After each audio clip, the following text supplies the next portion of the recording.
அனைவருக்கும் வணக்கம். நான் சமையலறையில் மூழ்கியிருந்தேன். மலை போல குவிந்திருந்த பாத்திரங்கள் கழுவப்பட வேண்டும். டீ போட வேண்டும். இதைவிட என் மாற்றாந்தாய் இன்று மீண்டும் என்னை காரணமில்லாமல் திட்டினார். நான் முணுமுணுத்து கொண்டே பாத்திரங்களை கழுவி கொண்டிருந்தபோது திடீரென கதவு மணி அடித்தது. என் முணுமுணுப்பு இன்னும் அதிகரித்தது. இப்போது கதவை திறக்கவும் நான் தான் செல்ல வேண்டும். அந்த ராணிகள் ஏசி அறையில் ஓய்வெடுத்து கொண்டிருப்பார்கள். இந்த வீட்டின் அத்தனை பொறுப்புகளும் என் தலையில்தான். சின்ன வேலை முதல் பெரிய வேலை வரை எல்லாவற்றையுமே நான் தான் செய்ய வேண்டும். அப்படி இருந்தும் யாருமே என்னிடம் சந்தோஷமாக இல்லை. நான் முணுமுணுத்தவாறே கதவை நோக்கி சென்றேன். கோபமாக யார் அங்கே என்று சத்தமாக கேட்டேன். கதவு மணியை அழுத்தியவர் அதை அணைக்க மறுத்துவிட்டார் போலிருந்தது. மீண்டும் கணம் கோபமாக யார் அது என்று நான் கேட்டேன். நான் ரகுநாத் என்று கம்பீரமான ஒரு குரல் கேட்டது. இந்த மாதிரி ஒரு பெயரை நான் இதற்கு முன் கேட்டது இல்லை. எங்கள் உறவினர்களிலோ தெரிந்தவர்களிலோ யாருக்கும் இந்த பெயரும் இல்லை. உங்களுக்கு மரியாதை தெரியாதா? மணியை அழித்துவிட்டு எடுக்க மறந்துவிட்டீர்கள். மரியாதை சொல்லிக் கொடுக்கும் புத்தகத்தில் 3வது மணியடித்தும் கதவை திறக்காவிட்டால் திரும்பி செல்ல வேண்டும் என்று எழுதப்பட்டுள்ளது என்று மிகவும் கோபமாக பதிலளித்தேன். அவன் கோபமாக நான் திரும்ப அமெரிக்காவுக்கா போக வேண்டும் என்று கத்தினான். அந்த பெயரை கேட்டதுமே நான் திடுக்கிட்டு போனேன். என் மாற்றாந்தாய் சொன்னது ஞாபகம் வந்தது. என் தோழியின் மகன் அமெரிக்காவிலிருந்து வருகிறான்.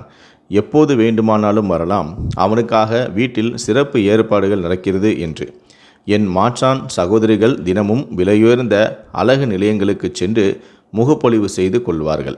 கேட்டால் அந்த பையன் பணக்காரன், ரொம்பவும் நாகரிகமானவன் என்று சொல்வார்கள். இது என் தலையிலிருந்து முற்றிலுமாக நீங்கிவிட்டது. இப்போது என் மாற்றாந்தாய் என் மேல் கோபப்படுவார். என் தோழியின் மகனை இவ்வளவு நேரம் வெளியே நிற்க வைத்து விட்டாயே என்று. ரகுவும் நிச்சயம் நான் அவனிடம் எவ்வளவு மோசமாக நடந்து கொண்டேன் என்றும் புகார் செய்வான். நான் கதவை திறந்ததும் மிகவும் அழகான ஒரு இளைஞன் என் முன் நின்றிருந்தான். கோட் ஷூட்டில், கையில் சூட்கேஸுடன், வியர்வையால் நனைந்து, அடிக்கடி தன் நெற்றியை துடைத்து கொண்டே சலித்து போனவனாக தோன்றினான். நானும் என் துப்பட்டாவால் என் வியர்வையை துடைத்து கொண்டேன். நீங்கள் உள்ளே வரலாம். மன்னிக்கவும், நான் சமையலறையில் இருந்ததால் நீங்கள் மணி அடித்தது கேட்கவில்லை என்றேன். அவன் என்னையே உற்று பார்த்தான். இந்தியர்களின் மனநிலையும் வானிலை போல சூடாக இருக்கும் என்று எனக்கு தெரியாது. தெரிந்திருந்தால் நான் வந்திருக்கவே மாட்டேன் என்றான்.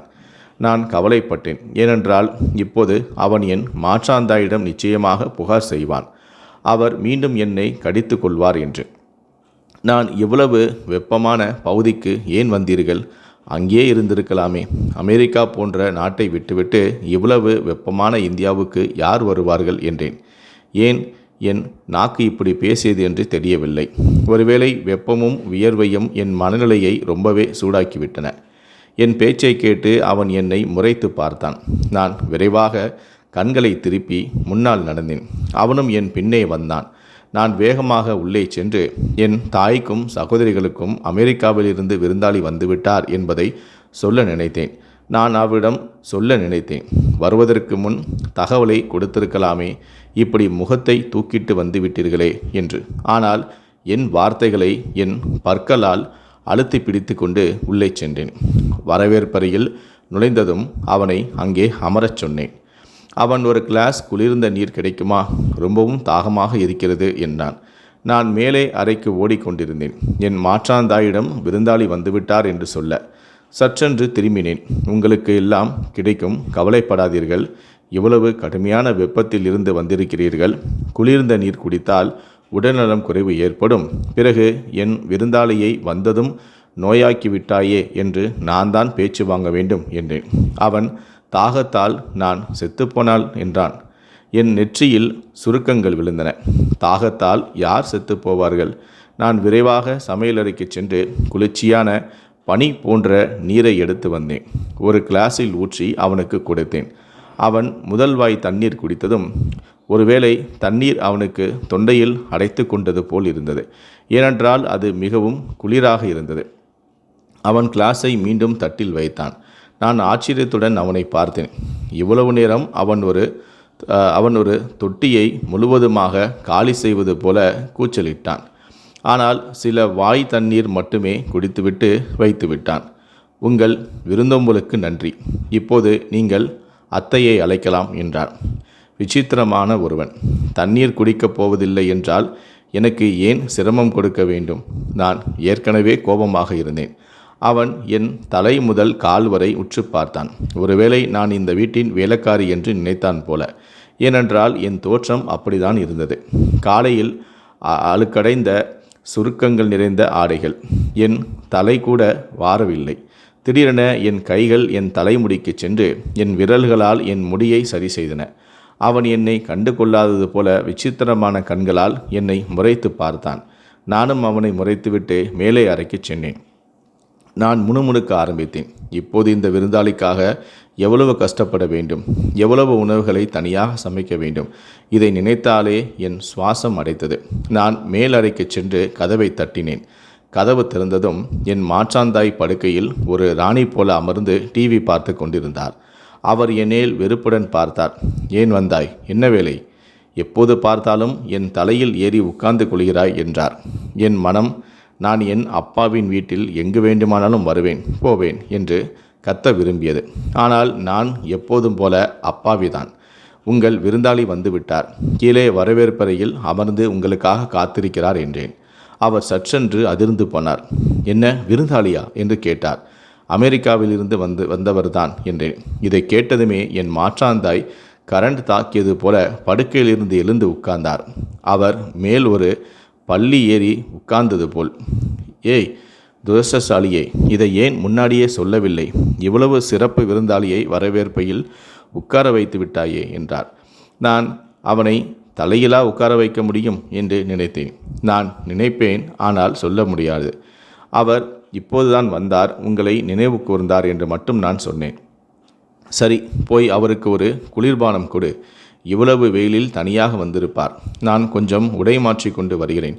சீக்கிரம் போ துரஷ்டசாலியே என்று முகத்தை பார்த்து கொண்டிருக்கிறாய் என்று விரட்டினார். நான் அறையை விட்டு வெளியே வந்தேன். கீழே வரவேற்பறைக்கு சென்றால் ஆச்சரியப்பட்டேன். அவன் அங்கே இல்லை. என் நெற்றியில் சற்றென்று கை வைத்து என் கோபத்தால் அவன் திரும்பிச் சென்று விட்டானா என்று நினைத்தேன். நான் அங்கும் இங்கும் பார்த்தபோது சமையலறையிலிருந்து சத்தம் கேட்டது. நான் விரைவாக சமையலறைக்கு சென்றேன். அங்கே அவன் நின்று கொண்டிருந்தான். மீண்டும் தண்ணீர் பாட்டிலை எடுத்து பாதி கிளாஸ் தண்ணீரை ஊற்றியிருந்தான். பாதி கிளாஸ் சமையலறை சிங் குழாயிலிருந்து சூடான நீரை கலக்க ஆரம்பித்தான். அவன் ஏன் அந்த தண்ணீரை குடிக்கவில்லை என்று சற்றென்று எனக்கு புரிந்தது. ஏனென்றால் அது மிகவும் குளிராக இருந்தது. நீங்கள் என்ன செய்கிறீர்கள்? இங்கிருந்து தண்ணீர் நிரப்ப வேண்டாம். இந்த தண்ணீர் பாத்திரம் கழுவ மட்டுமே. நான் உங்களுக்கு இன்னொரு வடிகட்டிய தண்ணீரை கொண்டு வருகிறேன் என்று நான் மிகவும் வெட்கத்துடன் அவனுக்கு விளக்கம் அளித்தேன். அவன் அந்த கிளாஸில் இருந்த தண்ணீரை குடித்து விட்டான். நான் வாயை திறந்தபடி அவனை பார்த்து கொண்டிருந்தேன். தண்ணீர் குடித்த பிறகு அவன் கிளாஸை கழுவி வைத்திருந்த பாத்திரங்களில் வைத்தான். என் பக்கம் திரும்பினான். உங்கள் பேச்சு சரிதான். உண்மையிலேயே இவ்வளவு வெப்பத்தில் குளிர்ந்த நீர் குடித்திருந்தால் நான் நோய்வாய்ப்பட்டிருப்பேன். அந்த பழி ஒருவேளை உங்கள் மீது தான் விழுந்திருக்கும் என்றான். அவன் என்னை பார்த்து சிரித்தான். அவன் என் மாற்றாந்தாயிடம் நான் அவனுக்கு எப்படி விருந்தோம்பல் செய்தேன் என்று புகார் செய்தால் என் கதி என்னவாகும் என்று நான் பயத்தில் நடுங்கினேன். பாருங்கள், நீங்கள் வரவேற்பறையில் உட்காருங்கள். இங்கே வெப்பமாக இருக்கிறது. உங்களுக்கு வேறு என்ன வேண்டும் என்று சொல்லுங்கள், நான் கொண்டு வருகிறேன். ஏனென்றால் இது என் வேலை, உங்கள் வேலை இல்லை என்றேன். அவன், அப்படியா? உண்மையிலேயே இது உங்கள் வேலைதானா? ஏனென்றால் எங்கள் வீட்டில் அப்படி இல்லை. விருந்தாளிகள் வந்தாலும் அவர்கள் சமையலறைக்குள் நுழைந்து குளிர்ச்சியான பெட்டியில் இருந்து தங்களுக்கு பிடித்தமான பொருட்களை எடுத்து சாப்பிடலாம் என்றான். இதை சொல்லிவிட்டு அவன் குளிர்சாதன பெட்டியின் கதவையும் திறந்தான். முன்பக்கத்தில் ஒரு பழக்கூடை இருந்தது. அதிலிருந்து ஒரு சிவப்பு ஆப்பிளை எடுத்து சிங் குழாயை திறந்து அதை நன்றாக கழுவினான். நான் அவன் செய்வதை பார்த்து கொண்டிருந்தேன். நான் அவனை தடுப்பதற்கு முன் அவன் தன் பற்களை அதில் பதித்து ஒரு பெரிய கடி கடித்து மெல்ல ஆரம்பித்தான். அவன் சிவந்த வெள்ளை முகத்தில் ஒரு அமைதி அலை பரவியது போல் இருந்தது. பல நாட்களாக பசியுடன் இருப்பவன் போலவும் வந்ததும் சமையலறையை தாங்கியவன் போலவும் தோன்றியது. பாருங்கள் மிஸ்டர், உங்கள் பெயர் என்னவோ என்றேன். என் பெயர் என்னவோ இல்லை, ரகுநாத், நீங்கள் ரகு என்றே அழைக்கலாம் என்றான். சரி ரகு, உங்கள் வீட்டில் என்ன பழக்கம் இருந்தாலும் எங்கள் வீட்டில் விருந்தாளிகளை வரவேற்பறையில் உட்கார வைத்துதான் உபசரிப்பார்கள். வீட்டில் இருப்பவர்களால் நான் நன்றாக அவமதிக்கப்படுவதற்கு முன் தயவுசெய்து சமையலரிலிருந்து வெளியே வரவேற்பறையில் அமருங்கள். நான் உங்களுக்கு சேவை செய்ய வாய்ப்பளியுங்கள் என்றேன். அவன், நான் வந்ததும் உங்களை என் சேவை செய்ய வைத்துவிட்டேன், பனி போன்ற குளிர்ந்த நீர் வடிவில். அதனால் நீங்கள் உங்களுடைய விருந்தோம்பலை உங்களிடமே வைத்திருப்பது நல்லது என்றான். என் நெற்றியில் எண்ணற்ற சுருக்கங்கள் விழுந்தன. குளிர்ந்த கிளாஸ் தண்ணீர் வேண்டும் என்று நீங்கள் தானே கேட்டீர்கள் என்றேன். எங்கள் மொழியில் குளிர்ந்த கிளாஸ் தண்ணீர் என்றால் குடிப்பதற்கு எளிதாக இருக்கும் ஆத்மாவை குளிர்விக்கும் தண்ணீர் என்று அர்த்தம் என்றான். நான் அவனிடம் எதையாவது சொல்வதற்கு முன் சற்றென்று படிகளில் யாரோ இறங்கும் சத்தம் கேட்டது. என் உணர்வு வேலை செய்வதை நிறுத்திவிட்டு, கடவுளை, தயவுசெய்து வெளியே செல்லுங்கள், நான் உங்களிடம் மன்னிப்பு கேட்கின்றேன், உங்கள் காலில் கூட நான் விழுகின்றேன், என்னை மேலும் அவமானப்படுத்த வேண்டாம், காலையிலிருந்து 5 முறை நான் இவர்களால் அவமதிக்கப்பட்டு விட்டேன் என்றேன். அவன் என்னை உற்று பார்த்தான். ஆப்பிளை பாதி சாப்பிட்டிருந்தான். நீங்கள் இந்த வீட்டின் ஒரு பகுதி அல்லவா, உங்களுக்கு ஏன் அவமானம்? சற்றென அவன் முகத்தில் ஒரு கவலை தோன்றியது. நான் அமைதியாக அவனை பார்த்து கொண்டிருந்தேன். நீங்கள் இந்த வீட்டின் விதிகளை அறியாதவர், அறியாமலேயே இருப்பது நல்லது என்றேன். இந்த வீட்டின் வேலைக்காரர்களிடம் ஏன் இவ்வளவு மோசமாக நடந்து கொள்கிறார்கள் என்றான். அவன் பேச்சை கேட்டதும் நான் சற்றென்று கோபத்தில் சிவந்து போனேன். என் பெரிய கருப்பு கண்கள் அவமானத்தாலும் இழிவாலும் ஈரமாகின. அவன் என்னை இந்த அளவிற்கு அவமானப்படுத்துவான் என்று நான் ஒருபோதும் நினைத்தது இல்லை. ஆனால் ஒருவேளை அது அவன் தவறு இல்லை. ஏனென்றால் என் தோற்றம் முற்றிலும் வேலைக்காரிகளைப் போலவே இருந்தது. சற்றென்று என் கண்களிலிருந்து கண்ணீரும் வழிந்தது. நான் முந்தானையால் துடைத்தவாறே வேகமாக வெளியே ஓடினேன். அந்த நபரின் முன் நான் அழ விரும்பவில்லை. அவன் சற்றென்று திகைத்து போய் என் பின்னை வர ஆரம்பித்தான். நான் ஓடி என் அறைக்குள் செல்வதற்குள் என் மாற்றாந்தாய் வரவேற்பறைக்குள் நுழைந்து விட்டார். அவர் என்னை மிரட்டும் பார்வையுடன் முறைத்து பார்த்தார். நான் வேகமாக என் கண்ணீரை துடைத்தேன். திரும்பி பார்த்தால் அவன் சரியாக என் பின்னால் நின்றிருந்தான். நான், ரகு சார், நீங்கள் இங்கே உட்காருங்க சோபாவில், நான் உங்களுக்கு ஏதாவது சாப்பிட கொண்டு வருகிறேன் என்றேன். என் குரல் சற்றென்று மென்மையாகிவிட்டது. ஆனால் ரகு முன்னேறி என் தாயை சந்தித்தான். ஆண்டி, நீங்கள் எப்படி இருக்கிறீர்கள் என்று கேட்டான். என் தாய் பேச ஆரம்பித்தார். நீங்கள் ஏன் எங்களுக்கு சொல்லவில்லை? நாங்கள் உங்களை விமான நிலையத்திலிருந்தே அழைத்து வந்திருப்போமே, இவ்வளவு வேளையில் நீங்கள் கஷ்டப்படுவீர்கள் என்றார். ரகு, பரவாயில்லை ஆண்டி, இதில் கஷ்டப்பட என்ன இருக்கிறது? நான் உங்களுக்கு சிரமம் கொடுக்க விரும்பவில்லை என்றான். நான் இன்னும் அங்கே நின்றிருந்தேன். ரகுவை அமர வைத்த பிறகு அவர் என் பக்கம் திரும்பினார். அவர் கண்களில் கோபத்தின் தீ பிளம்புகள் எழுந்தன. இன்னும் இங்கே ஏன் நிற்கிறாய்? போ, விருந்தாளியை உபசரி. இந்த வீட்டின் பழக்க வழக்கங்கள் உனக்கு தெரியாதா? எல்லாம் மறந்துவிட்டதா என்று அடக்கிய குரலில் என்னை கடித்து கொண்டார். நானும் வேகமாக சமையலறைக்குள் ஓடினேன். ஏனென்று தெரியவில்லை. அந்த இளைஞன் முன் நான் அவமானத்தை சகித்து கொள்ள நான் விரும்பவும் இல்லை. ஏனென்றால் அவன் முற்றிலும் அந்நியன். என் சுயமரியாதை இதை ஏற்றுக்கொள்ளவில்லை. சமையலறைக்குள் சென்றதுமே நான் சற்றென்று மின்னலைப் போல வேகமாக செயல்பட ஆரம்பித்தேன். ஏனென்றால் அவர்கள் சொன்ன பட்டியலின்படி நான் எல்லா உணவுகளையும் செய்ய வேண்டும். அவன் அமெரிக்காவிலிருந்து வந்தவன். அதனால் அவன் சுவைக்கு ஏற்ப மேற்கத்திய உணவுகளை செய்ய வேண்டும். சமையலறையில் வெப்பம் தாங்க முடியாததாக இருந்தது. வியர்வையை அடிக்கடி துடைத்தவாறே நான் எல்லாவற்றையும் செய்து கொண்டிருந்தேன். இப்போது வரவேற்பறையிலிருந்து சிரிப்பு, கேலி மற்றும் வளையல்களின் சலசலப்பு சத்தங்களும் கேட்டன. ஏனென்றால் என் 2 மாற்று சகோதரிகளான லட்சுமி மற்றும் சந்தா கூட அழகாக அந்த வெள்ளை தோல்காரன் வெளிநாட்டுக்காரன் முன் அமர்ந்து சிரித்து கொண்டிருந்தனர். கழுதை உடைப்பது போல பைத்தியக்காரத்தனமாக சிரித்து கொண்டிருந்தனர். என் மாற்றாந்தாய் கூட சின்ன வயசு தோழிகள் போல அவனிடம் சிரித்து சிரித்து பேசி கொண்டிருந்தார். சமையலறையில் நான் பொறாமையால் எரிந்து கொண்டிருந்தேன். திடீரென என் கை சூடான பாத்திரத்தில் பட்டுவிட்டது. சற்றென்று ஒரு வலியின் சத்தம் கேட்டது. ஏனென்றால் என் கருமையான மணிக்கட்டு ஒரு இடத்தில் எரிந்து கருத்து போயிருந்தது. வலியும் வேதனையும் தாங்க முடியாமல் இருந்தது. மேலும் கண்ணீரும் வலிந்து கொண்டிருந்தது. நான் வேகமாக ஒரு கிளாஸ் குளிர்ந்த நீரை என் கையில் ஊற்றினேன். கிளாஸ் என் கையிலிருந்து நழுவி தரையில் விழுந்து உடைந்தது. இன்று மீண்டும் என் கதி மோசமாக போகிறது. என் இதயம் வேகமாக துடித்தது. என் மாற்றாந்தாய்க்கு தெரிந்தால் அவர் என்னை கொன்று விடுவார் என்று நான் நினைத்தேன். நான் எவ்வளவு காலமாக கொடுமைகளையும் சித்திரவதைகளையும் சகித்து வந்தேன். என் கண்களிலிருந்து கண்ணீர் நிற்கவில்லை. ஏனென்றால் கடைசியாக நான் எப்போது மகிழ்ச்சியாக இருந்தேன் என்று எனக்கே தெரியவில்லை. இந்த வீட்டில் நான் எப்போது நிம்மதியாக பெருமூச்சு விட்டேன்? சிறு வயதிலிருந்தே இன்று வரை நான் கொடுமைகளையும் சித்திரவதைகளையும் தானே சகித்து வந்திருக்கின்றேன். என் விதியும் என் நிறத்தைப் போலவே கருமையாகவே இருந்தது. நான் கருமை நிறமுள்ள அழகான பெண். ஏனென்றால் என் நிறம் என் தாயின் நிறம். அவளும் என்னைப் போலவே கருமையாக நிறமுள்ளவள்தான். என் தந்தை கொடுத்த கொடுமைகளையும் சித்திரவதைகளையும் சகித்து கொண்டிருந்து அவர் இறந்தும் போனார். ஒருவேளை அவருக்கு என் தாயை பிடிக்கவில்லை. ஒருவேளை அவர் கருமை நிறமாக இருந்ததால். என் தந்தை வெள்ளை தோல்காரர். என் தந்தை ஒரு தொழிலதிபர். அவருக்கு தன் உதவியாளர் மீது காதல் ஏற்பட்டது. அந்த உதவியாளர் தன் அழகால் அவரை கவர்ந்து தன் இனிமையான பேச்சால் அவரை அத்தனை தூரம் மயக்கினார். என் தந்தை என் தாயிடம் வருவதையே நிறுத்திவிட்டார். அவர் அழுது கொண்டே இருந்தும் போனார். இன்று அதே செயலாளர் ஒரு சாதாரண வேலையால் மிகவும் ஏழை குடும்பத்தை சேர்ந்தவள் என் தந்தையின் மனைவியாக இந்த வீட்டை ஆண்டு கொண்டிருக்கிறாள். என் தந்தையின் இதயத்தையும் கூட ஆண்டு கொண்டிருக்கிறார். இந்த வீட்டில் என் நிலைமை ஒரு குப்பை தொட்டியைப் போல இருந்தது. என் மாற்றாந்தாய் ஆரம்பத்தில் இருந்தே என் மீது கொடுமைகளை செய்தார். அவர் என்னை ஒருபோதும் தன் மகளாக ஏற்றுக்கொள்ளவே இல்லை. என் தந்தையும் எனக்கு எதிராக தூண்டிவிட்டார். இவள் வாயாடி கெட்டவள் என்று. என் கல்லூரி படிப்பும் இந்த காரணத்தினாலேயே நின்றும் போனது. என் தந்தைக்கு என் மீது சந்தேகம் வர ஆரம்பித்தது. ஒருவேளை எனக்கு மற்ற பையன்களுடன் தொடர்பு இருக்கிறதோ என்று. ஆனால் நான் ஒருபோதும் எந்த பையனையும் கண் எடுத்து கூட பார்த்தது இல்லை.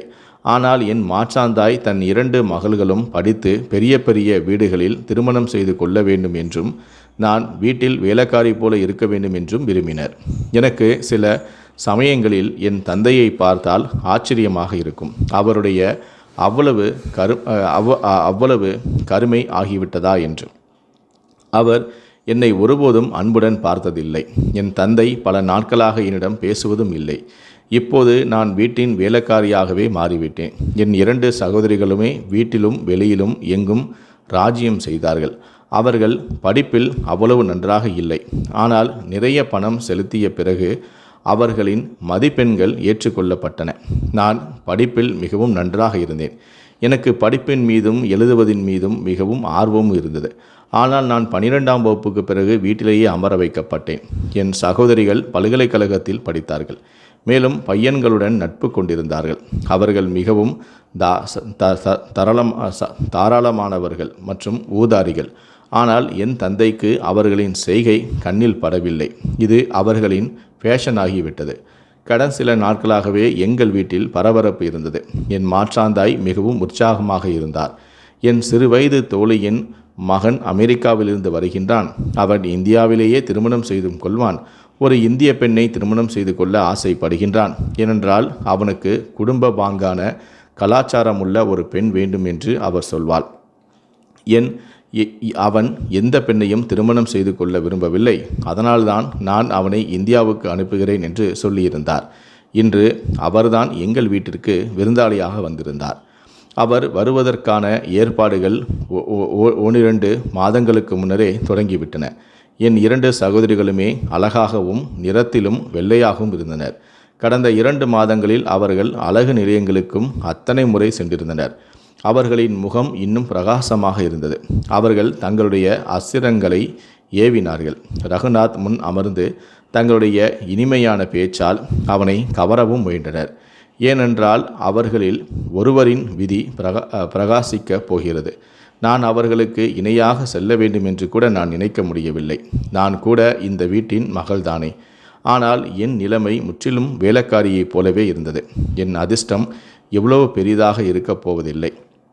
ரகுநாத் என்னை ஏற்கனவே வேலைக்காரியாகவே நினைத்து விட்டான். மேலும் நான் முழுவதும் சமையலறையில் எரிந்து என் நிறம் கருமையில் இருந்து இன்னும் கருப்பாக மாறத் தொடங்கியது. ஆனால் நான் கூட என் சகோதரிகளைப் போல விலையுயர்ந்த முகப்பொலிவு மேக்கப் வேலை போன்றவற்றை செய்திருந்தால் நான் கூட அழகாக இருந்திருப்பேன். ஏனென்றால் என் நிறம் கருமையாக இருந்தாலும் என் அம்சங்கள் என் சகோதரிகளை விட எனக்கே சிறந்தவை. உயர்ந்த நீண்ட மூக்கு, பெரிய கருமையான கண்கள், இடுப்புக்கு கீழ் வரும் கருமையான நீண்ட கூந்தல். ஆனால் என் நிறம் ஒரு கருப்பு மேகத்தைப் போல என் அழகை மறைத்திருந்தது. நான் அழுது கொண்டிருந்தேன். என் கையை தடவி கொண்டிருந்தேன். என் மாற்றாந்தாய்க்கு கிளாஸ் உடைந்த விஷயம் தெரியவில்லை என்பதற்கு நான் விதியை நன்றி சொல்லி கொண்டிருந்தேன். இல்லையென்றால் அவர் என்னை கடுமையாக திட்டுவதற்காக சமையலறைக்கே வந்திருப்பார். திடீரென என் 2 சகோதரிகளுமே சமையலறைக்குள் நுழைந்தனர். அவர்கள் ஏன் வந்தார்கள் என்று எனக்கு தெரியும். பூஜா, எல்லாம் தயாராக இருக்கிறதா? ஏதாவது செய்ய வேண்டியது பாக்கி இருக்கிறதா என்று அவர்கள் வியர்வையை துடைத்து கொண்டே கேட்டார்கள். ஏனென்றால் அவர்களால் 2 நிமிடம் கூட இங்கே நிற்க முடியவில்லை. நான் உணவுகளை தட்டில் வைத்து பரிமாறப் போகிறேன் என்றேன். அவர்கள், இல்லை, நீ இங்கே இரு, நாங்கள் உணவை கொண்டு செல்வோம், அங்கே வர தேவையில்லை, இங்கே உட்கார்ந்து சாப்பிடு, ஏதாவது தேவைப்பட்டால் நாங்களே கொண்டு வருவோம் என்று என்னை பிடிக்காத பார்வையிலேயே பார்த்து கூறினார்கள். நான் அங்கேயே நாற்காலியில் அமர்ந்தேன்.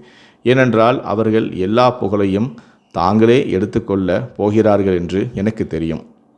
ரகுவுக்கு நல்ல உணவு சமைக்கும் ஒரு திறமையான இந்திய பெண் வேண்டும் என்று அவர்கள் கேள்விப்பட்டிருந்தார்கள். ஏனென்றால் அவனுக்கு பணத்திற்கு எந்த குறையும் இல்லை. அவன் வேலை செய்ய போவதும் இல்லை. இப்போது அவர்கள் ரகுவின் கண்ணில் புகழ் பெறுவதற்காக இருந்தார்கள். எனக்கு புகழ் பெற எந்த தேவையும் இல்லை. அதனால் நான் அமைதியாக உட்கார்ந்திருந்தேன். அவர்கள் உணவை எடுத்துக்கொண்டு சென்றனர். சிறிது நேரம் கழித்து என் மாற்றாந்தாய் கோபமாக சத்தமிட்டவாறே சமையலறைக்குள் நுழைந்தார். நான் முதல் வாய் உணவை எடுத்திருந்தேன். என் முன் இருந்த தட்டை கீழே தள்ளி, வெக்கங்கெட்ட பெண்ணே, அவருக்கு காரமான உணவு கொடுக்கக்கூடாது என்று நான் எத்தனை முறை நான் சொன்னேன். அந்த பையன் என்ன நினைப்பான்? அவன் முதல் முறையாக இங்கே வந்திருக்கின்றான். அவனுக்கு இவ்வளவு காரமான உணவு பரிமாறப்பட்டுள்ளது. எனக்கே காரம் தாங்க முடியவில்லை. அவன் ஏதாவது சொன்னால் என் உயிரை எடுத்து விடுவேன் என்று மிரட்டிவிட்டு சென்றார். நான் தலையை பிடித்து கொண்டு அமர்ந்திருந்தேன். ஏனென்றால் இப்போது என் அழிவு நிச்சயம். நான் ரகு எதுவும் சொல்லாமல் அமைதியாக சாப்பிட வேண்டும் என்று வேண்டிக் கொண்டிருந்தேன். என் பசியே போய்விட்டது. மீண்டும் கண்ணீர் என் கண்களிலிருந்து வழிய ஆரம்பித்தது. திடீரென அவன் சமையலறைக்குள் நுழைந்தான். என் உடல் வியர்வையில் முற்றிலும் நனைந்திருந்தது. என் கண்களும் அவன் ஆச்சரியத்துடன் என்னை பார்த்து, நீ சமையலறையில் என்ன செய்கிறாய்? இவ்வளவு வெப்பமாக இருக்கிறது இங்கே, உனக்கு பைத்தியமா? வா, வரவேற்பறையில் உட்கார்ந்து நீயும் எங்களுடன் சாப்பிடு என்றான். நான், இல்லை, என்னுடைய இடம் இதுதான், நான் இங்கே நன்றாக இருக்கிறேன் என்று வெறுப்புடனும் கோபத்துடனும் சொன்னேன். அவன், நீ இந்த வீட்டில் வேலைக்காரிதான், ஆனால் மனிதன் இல்லையா என்றான். நான் சற்றென்று கோபமாக அவனை முறைத்தேன். அவன் சற்றென்று பயந்து பின்வாங்கினான். சரி, கோபப்படாதே. இந்த பெரிய கண்களால் என்னை பயன்படுத்தாதே. உண்மையில் எங்கள் வீட்டில் வேலைக்காரர்களும் குடும்பத்தின் ஒரு அங்கமாகவே இருப்பதால் தான் நான் அப்படி சொன்னேன் என்றான். இந்த முறை நான் அவனை கோபமாக முறைக்கவில்லை. அவன் என்னை வேலைக்காரி என்று நினைத்தது அவன் தவறு அல்ல. அவன் சிறிது நேரம் என்னை பார்த்தான். பிறகு, உண்மையிலேயே உணவு மிகவும் சுவையாக இருந்தது. நான் இதுவரை இப்படி ஒரு உணவை சாப்பிட்டதில்லை. நீண்ட நாட்களுக்கு பிறகு இவ்வளவு சுவையான உணவு கிடைத்தது. இல்லையென்றால் நான் அங்குள்ள உணவை சாப்பிட்டு சலித்து போயிருந்தேன். அத்தையின் மகள்களின் கைகளில் மந்திரம் இருக்கிறது. நிச்சயமாக நீயும் அவர்களுக்கு உதவி இருப்பாய் என்று அவன் பேசிக்கொண்டே இருந்தான். நான் எந்த விளக்கமும் அளிக்க வேண்டிய அவசியமில்லை என்று நான் நினைத்தேன். சற்றென்று நான் சமையலறையிலிருந்து வெளியேற தொடங்கினேன். அவன் என் கையை பிடித்து கொண்டான். நான் ஆச்சரியத்துடன் திரும்பி அவனை பார்த்து, என்ன அநாகரிகம், என் கையை விடு என்றேன். ஆனால் அவனோ என் மணிக்கட்டை உற்று பார்த்தான். அங்கு எரிந்த காயம் இருந்தது. நீ உன் கையை எரித்து கொண்டாயே, நீ எவ்வளவு கல்நெஞ்சம் கொண்டவள், உனக்கு வலி இல்லையா? இந்த கை எப்படி எரிந்தது? என்னை பார்க்க விடு என்றான். அவன் கவனமாக என் கையை பார்த்தான். அதில் இப்போது சிறிய குமிழ்கள் தோன்றத் தொடங்கின. நான் மருந்து போட்டுக் கொள்வேன், உங்கள் கருணைக்கு நன்றி, என் மணிக்கட்டை விடுங்கள் என்றேன். ஆனால் அவனோ விடுவதாக இல்லை. என் மணிக்கட்டை பிடித்து கொண்டே சமையலறையிலிருந்து வெளியே இழுத்து வந்தான். நான் ஒரு விசித்திரமான சூழ்நிலையில் சிக்கிக்கொண்டேன்.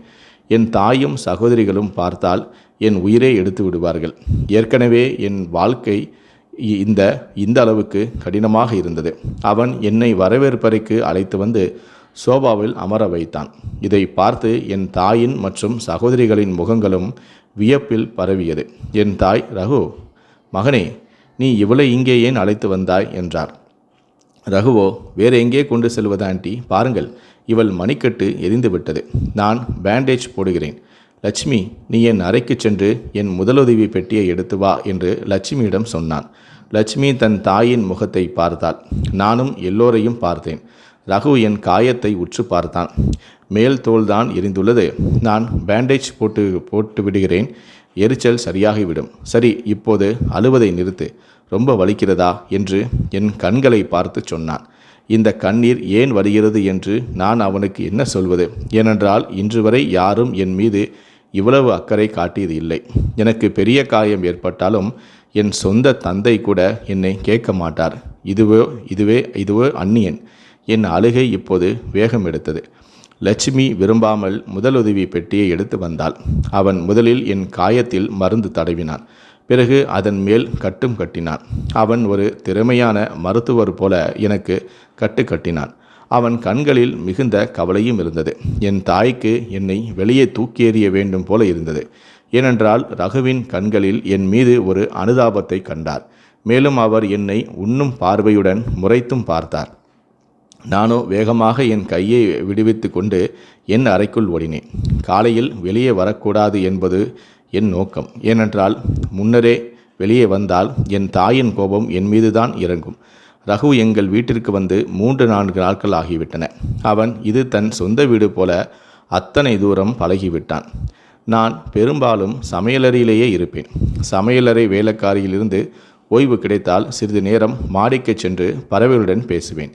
என் அப்பா என் மாற்றான் சகோதரியான லட்சுமிக்காக பறவைகளை கொண்டு வந்திருந்தார். ஏனென்றால் அவளுக்கு பறவைகள் மீது மிகுந்த ஆர்வமும் இருந்தது.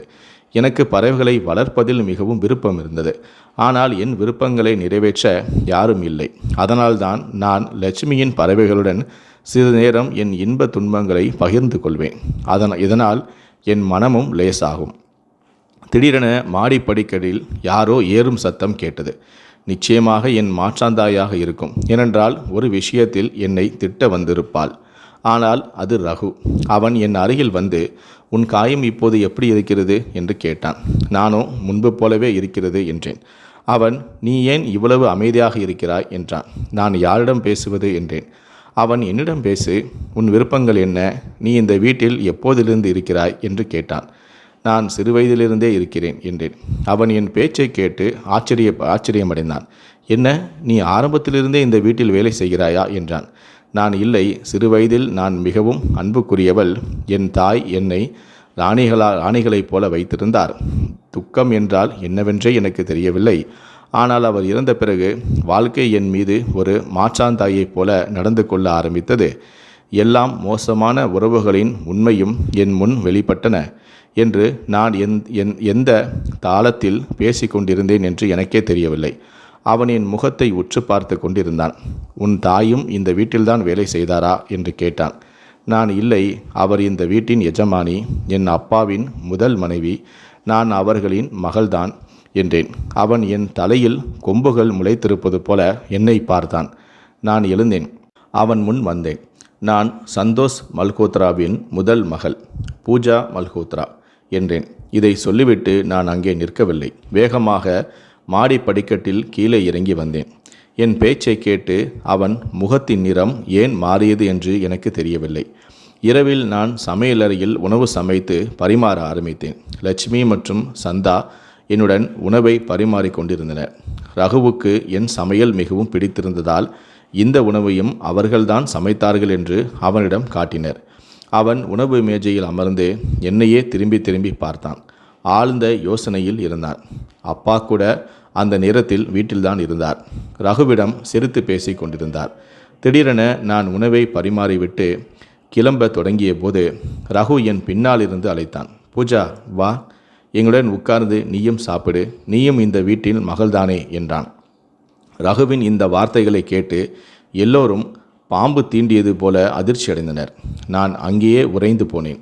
அப்பா கூட, ஆமாம், பூஜா மகளே, எங்கே போகிறாய்? இங்கே எங்களுடன் உட்கார் என்றார். இன்று அப்பாவுக்கும் நான் அவருடைய மகள் என்று ஞாபகம் வந்தது. என் மாற்றாந்தாயும் சகோதரிகளும் என்னை உண்ணும் பார்வையுடன் பார்த்து கொண்டிருந்தார்கள். நான் விரும்பாமலேயே அவளுடன் அமர வேண்டியதிருந்தது. ரகு சாதாரணமாக பேசி கொண்டிருந்தான். என் விருப்பங்கள் மற்றும் பிடிக்காத விஷயங்களை பற்றியும் கேட்டான். அப்பா கூட நான் எவ்வளவு நல்ல குழந்தை என்று அவரிடம் சொல்லி கொண்டிருந்தார். இந்த உணவை பூஜாதான் சமைத்தாள் என்றார் அப்பா. சிறு வயதிலேயே இவள் வீட்டின் எல்லா பொறுப்புகளையும் ஏற்றுக்கொண்டாள். சொந்த தாய் இந்த உலகில் இல்லை. ஆனால் இந்த குழந்தை தன்னை மிக நன்றாக கவனித்து கொண்டது. என் மகள் மீது எனக்கு பெருமை என்றார். நான் என் அப்பாவின் பேச்சை கேட்டு ஆச்சரியமடைந்தேன். இன்று வரை அவர் என்னை பாராட்டியதே இல்லை. ரகு கூட, ஆமாம் மாமா, பூஜா உண்மையிலேயே பாராட்டப்பட வேண்டியவள்தான். அவள் சமைத்த உணவுகளுக்கு நான் அடிமையாகிவிட்டேன். இத்தனை நாட்களுக்கு பிறகு எனக்கு வீட்டு உணவின் சுவை கிடைத்திருக்கிறது என்று அம்மாவிடம் ஃபோன் செய்து சொன்னேன். உண்மையை சொல்லப்போனால் நான் எனக்காக ஒரு திறமையான பெண்ணை தேடுகின்றேன். குடும்ப பொறுப்புகளை நன்றாக கவனிக்கக்கூடிய, என்னையும் கவனிக்கக்கூடிய ஒரு பெண். பூஜா என் வாழ்க்கையில் வந்தால் அது எனக்கு மிகவும் அதிர்ஷ்டமான விஷயமாக இருக்கும் என்று சொல்லிவிட்டு ரகு சற்றென்று சிரிக்க ஆரம்பித்தான். சிரித்துக்கொண்டே என்னையும் பார்த்தான். நான் கரண்டியை எடுத்து தட்டில் வைக்க மறந்துவிட்டேன். அப்பா கூட ரகுவின் பேச்சை கேட்டு சிரித்தார். என் மாற்றாந்தாயும் 2 சகோதரிகளும் நெருப்பை வெறுப்பது போல இருந்தது.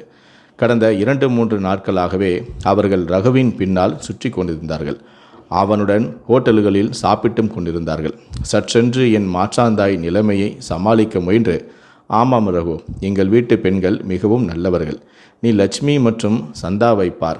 நீ வந்ததிலிருந்தே புதிய புதிய உணவுகளை சமைத்து உனக்கு பரிமாறுகிறார்கள் என்றார். என் மாற்றாந்தாய் அத்தனை புகழையும் தன் மகளுக்கு திருப்பி விட்டார். ரகு சிரித்தவாறே, இந்த வாரம் அம்மா வருகிறார். அவர் என்னுடைய நிச்சயதார்த்தம் முடிந்த பின்னர்தான் திரும்புவார் என்று, என் மருமகளையும் விரைவில் தன்னுடன் அழைத்து செல்வார் என்றும் சொல்லியிருக்கிறார். ஏனென்றால் அவர் அமெரிக்காவில் மிகவும் சலிப்பாக இருப்பதாக கூறுகிறார் என்றான். உணவு மிகவும் பரபரப்பான சூழ்நிலையில் சாப்பிடப்பட்டது. நான் உடனே என் அறைக்கு சென்று விட்டேன். என்னால் நம்ப முடியவில்லை. பிறகு ஒருவேளை அவன் கேலி செய்கிறான் என்று நான் நினைத்தேன். என்னை போன்ற கருமையான பெண் அவனுடன் எப்படி பொருந்துவாள்? ஒரு வாரத்திற்கு பிறகு அவன் அம்மாவும் வந்தார். அவர் மிகவும் நட்பாக இருந்தார். ஏனென்றால் அவர் இந்தியாவுடன் தொடர்புடையவர். ரகுவின் வணிகம் மற்றும் வேலை காரணமாக அமெரிக்கா சென்றிருந்தார். நான் ரகுவிடம் தன் எல்லா ஏற்பாடுகளையும் இந்தியாவிலேயே செய்ய சொல்லிவிட்டேன். ஏனென்றால் என்னால் இனிமேல் வெளிநாட்டில் வாழ முடியாது என்றார். அவர் என்னையும் மிகவும் நட்புடன் சந்தித்தார். நான் அலங்கரித்து கொள்ள எந்த முயற்சியும் செய்யவில்லை. எனக்கு வேடம் போடும் பழக்கமும் இல்லை.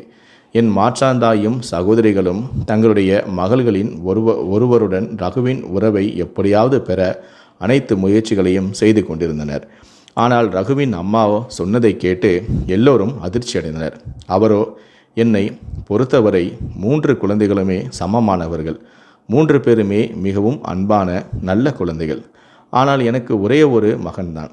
என் மகனின் விருப்பப்படிதான் அவன் வாழ்க்கையின் முடிவை நான் எடுப்பேன். என் மகனுக்கு பூஜாவை மிகவும் பிடித்துள்ளது. ஏனென்றால் பூஜா ரகுவின் விருப்பத்திற்கு ஏற்றவள். அவனுக்கு பழக எளிமையான பெண்கள் அதிகம் பிடிக்கும். யாருடைய இதயம் பெரியதாக இருக்கிறதோ அவர்கள் நேரடியாக இதயத்தில் இறங்கி விடுவார்கள். அதனால்தான் நான் பூஜாவுக்கு நிச்சயதார்த்த மோதிரம் போடுகிறேன். யாருக்காவது ஆட்சேபனை இருக்கிறதா என்றார். என் மாற்றாந்தாயின் நிறம் வெளிரியது. இது என்ன நடந்தது என்று நம்ப முடியாதது போல் இருந்தது. என்னால் என் விதியை நம்பவே முடியவில்லை. ரகுவின் அம்மா என் கையில் மோதிரம் போட்டார். அது என் கையில் நட்சத்திரங்களைப் போல ஜொலித்தது. அப்பாவும் எனக்காக மிகவும் மகிழ்ச்சியாக இருந்தார். அவர் என்னை தன் மார்போடு அணைத்து கொண்டு, என் பூஜா போன்ற ஒரு மகள் யாரும் இருக்க முடியாது. என் மகளால் உங்களுக்கு எந்த பிரச்சனையும் இருக்காது என்று நான் நம்புகிறேன். இவள் மிகவும் பொறுமைசாலி மற்றும் நன்றி உணர்வுள்ள குழந்தை. ரகுவின் வாழ்க்கைக்கு பெருமை சேர்ப்பாள் என்றார். என் கண்களிலிருந்து கண்ணீர் தார தாரையாக வடிந்தது. வெள்ளம் வருவது போல் இருந்தது. நான் சற்றென்று என் அறைக்கு ஓடி கதவை வேகமாக மூடினேன். என் இதயம் துடித்தது. இதயத்தில் ஒரு பிரார்த்தனை எழுந்தால் அது கேட்காமலேயே நிறைவேற்றிவிடுமா? ரகு கூட எனக்கு கேட்காத ஒரு பிரார்த்தனை போல இருந்தான். அல்லது ஒரு பருவமழை போல என் வாழ்க்கையை ஒரு சோலையாக மாற்றியிருந்தது. இரவில் ரகு மாடியில் என்னிடம் வந்தான். அவன் மிகவும் மகிழ்ச்சியாக தோன்றினான். நான் என் கையை பிடித்து சுவரில் வைத்தேன். அதில் மோதிரம் கல் ஜொலித்தது. அவன் என் கையுடன் தன் கையை வைத்தான். அவன் கையிலும் அதே மோதிரம் இருந்தது, எங்கள் நிச்சயதார்த்த மோதிரம். நான் அவன் கண்களை பார்த்து, நீங்கள் ஏன் என்னை விரும்பினீர்கள்? நான் எந்த வகையிலும் உங்களுக்கு பொருத்தமில்லை என்றேன். அவன், உன்னிடம் என்ன குறை இருக்கிறது? நீ கொஞ்சம் கோபக்காரியாக இருக்கிறாய். எப்போதுமே கோபம் உன் மூக்கில்தான் இருக்கிறது என்றான். அவன் என் மூக்கில் தன் விரலை வைத்தான். என் உடலிலும் மனதிலும் உணர்ச்சிகளின் புயல் கிளம்பியது. நான் சற்றென்று அவனை பார்த்தேன். என் இதயம் ஒரு புதிய தாளத்தில் துடிக்க ஆரம்பித்தது. அவன் அத்தனை அழகாக இருந்தான். எந்த பெண்ணின் கனவாகவும் இருக்க முடியும். ஒருபோதும் உன்னை சிறியவளாக நினைக்காதே. ஏனென்றால் நான் உனக்கு இரக்கம் காட்டி உன்னை ஏற்றுக்கொள்ள முடிவு செய்யவில்லை. மாறாக முதல் பார்வையிலேயே நீ எனக்கு பிடித்திருந்தாய். உன்னை நான் காதலித்தேன். குறிப்பாக உன் இந்த பெரிய மயக்கும் கண்களால். அவற்றில் நிறைய மறைந்த உணர்வுகள் இருக்கின்றன. நான் இந்த உணர்வுகளை ஒவ்வொன்றாக திறப்பேன் என்று கூறிவிட்டு அவன் என் கையின் மேல் தன் கையை வைத்தான். அவன் காதலின் வெப்பத்தால் எனக்கு ஒரு விசித்திரமான புத்துணர்ச்சி ஏற்பட்டது.